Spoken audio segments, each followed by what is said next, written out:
Bonjour à toutes et à tous. Nous avons aujourd'hui un nouveau chapitre du module pratique et technique de l'oral et de l'écrit, consacré aux pratiques et techniques de l'oral. Ce cours marque une étape importante dans votre parcours. Il introduit les fondements de la présentation orale d'un travail académique. Cette compétence vous sera utile non seulement pour vos futures évaluations, mais aussi dans le monde professionnel, où l'oral prend une place de plus en plus déterminante. Juste une petite remarque. Ce cours est une introduction pour le deuxième semestre qui concerne, comme je l'ai dit tout à l'heure, les pratiques et techniques de l'oral. Tandis que le premier semestre, il a été consacré pour les pratiques et techniques de l'écrit. Ça, c'est votre programme de troisième année pour tous les profils PEP, PEM et PES. Commençons par une question simple mais essentielle. Pourquoi faut-il apprendre à présenter un texte académique à l'oral? La réponse est multiple, parce que cela vous aide à mieux comprendre les textes, à mieux les synthétiser et surtout à les transmettre avec efficacité à un auditoire.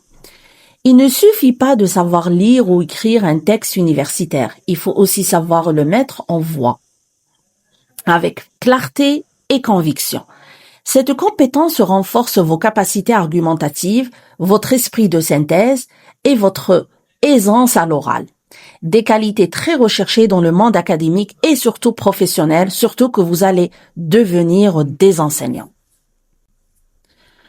Sur le plan universitaire, cette compétence vous permet de prendre part activement à des séminaires, des exposés ou des jurys.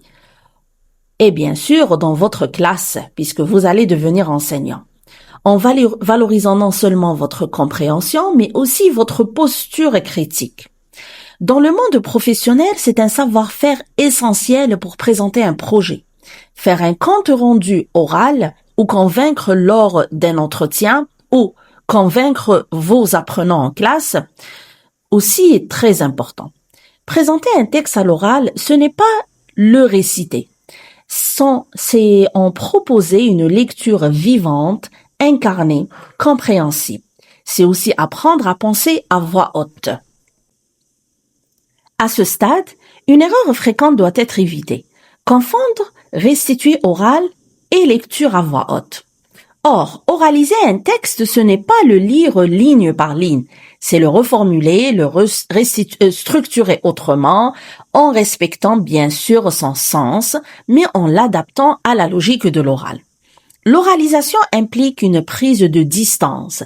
Je comprends le texte, je l'assimile, puis je le restitue avec mes propres mots. Pour bien distinguer ces deux approches, examinons leurs différences. La lecture suit une syntaxe écrite, linéaire et souvent dense. À l'oral, cette densité doit être allégée. L'oralisation, elle, exige une organisation adaptée à l'écoute. Phrases plus courtes, vocabulaire accessible, rythme soutenu, mais pas trop rapide. L'objectif est toujours le même, que l'auditoire comprenne, suive et bien sûr retienne. Dans cette perspective, les attentes sont très précises. 3 critères dominent. Premièrement, la clarté. Un discours intelligible, articulé, illustré si nécessaire. Deuxièmement, la concision. Aller à l'essentiel, éviter les digressions. Et troisièmement, l'articulation des propos ou la cohérence. Une structure logique, des transitions fluides, une conclusion bien sûr claire. En somme, une restitution orale, ce n'est pas un copier-coller de l'écrit, mais une récréation orale fidèle et bien sûr engageante. Entrons maintenant dans le comment faire. Comment je vais procéder pour respecter plutôt tous ces critères qu'on a cités tout à l'heure à mon discours oral. Structurer une bonne restitution. C'est l'élément le plus important à retenir. Un contenu même riche perd tout son impact s'il est présenté de manière désorganisée. Il faut une architecture solide, visible et cohérente pour guider l'auditoire dans votre raisonnement. Première étape, il faut définir votre objectif de communication. Informer ou convaincre ou expliquer. Ce choix orientera tout votre discours. Le temps, le vocabulaire, la posture. Voulez-vous transmettre des faits, défendre une thèse, rendre un concept complexe plus compréhensible? En pratique, ces objectifs peuvent coexister, mais il faut toujours savoir lequel domine, car cela influence directement la manière dont vous organisez vos propos. Si votre but est d'expliquer, il faut adopter une approche pédagogique, décomposer les idées, illustrer par des exemples ou des analogies, simplifier sans dénaturer. Une bonne explication est celle qui donne du sens à ce qui semblait abstrait. Cela suppose un réel effort de clarification et une anticipation des blocages possibles chez votre public. Passons maintenant à la structure.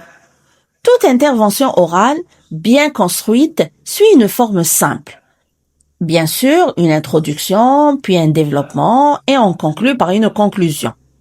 L'introduction attire l'attention, situe le sujet et annonce le plan. Le développement déploie les arguments et la conclusion synthétise bien sûr et ouvre la réflexion. C'est une forme classique, mais toujours efficace, car elle rassure l'auditoire et favorise la mémorisation. Dans le développement, pensez à équilibrer vos parties, trop lents ou trop courts, et vous perdez votre auditoire. Variez les exemples, articulez bien chaque idée. La conclusion, quant à elle, ne doit pas être une répétition. Elle reformule, apporte un recul, voire une ouverture vers un autre sujet. Elle doit marquer la fin d'un parcours discursif. Pour relier toutes ces parties, il faut des transitions efficaces, des phrases simples comme « passons maintenant à » ou des reformulations pour insister sur une idée. Ces procédés donnent de la fluidité à votre discours et permettent au public de rester connecté à ce que vous dites. Pour relier toutes ces parties, il faut des transitions efficaces. Un autre point clé, l'élaboration d'un plan clair et surtout mémorisable.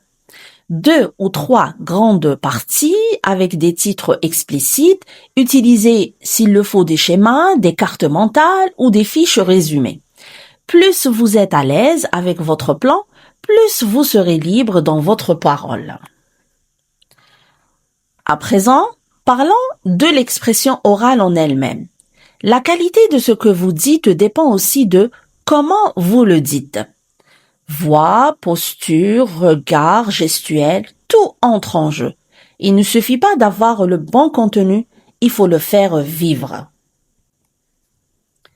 La voix est votre outil principal. Un débit trop rapide nuit à la compréhension, un débit trop lent ennuie. L'articulation, l'intonation, les pauses sont autant d'éléments à maîtriser pour garder l'attention. Des exercices simples, lecture à voix haute, enregistrement, vous aideront à progresser. Mais votre langage corporel est tout aussi important.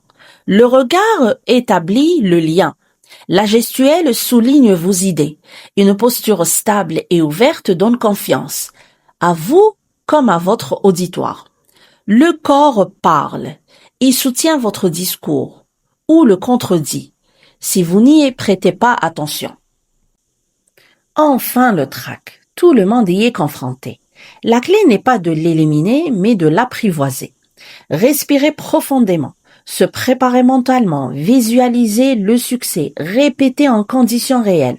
Autant de moyens pour le transformer en énergie positive. Parlons maintenant des supports visuels. Un bon support ne se substitue pas à votre discours. Il l'accompagne. Trop de texte et vous perdez l'attention. Trop d'animation et vous brouillez le message. Il doit être synthétique, lisible et utilisé avec pertinence. Que faut-il mettre dans un visuel? Des mots-clés, des schémas, des cartes mentales.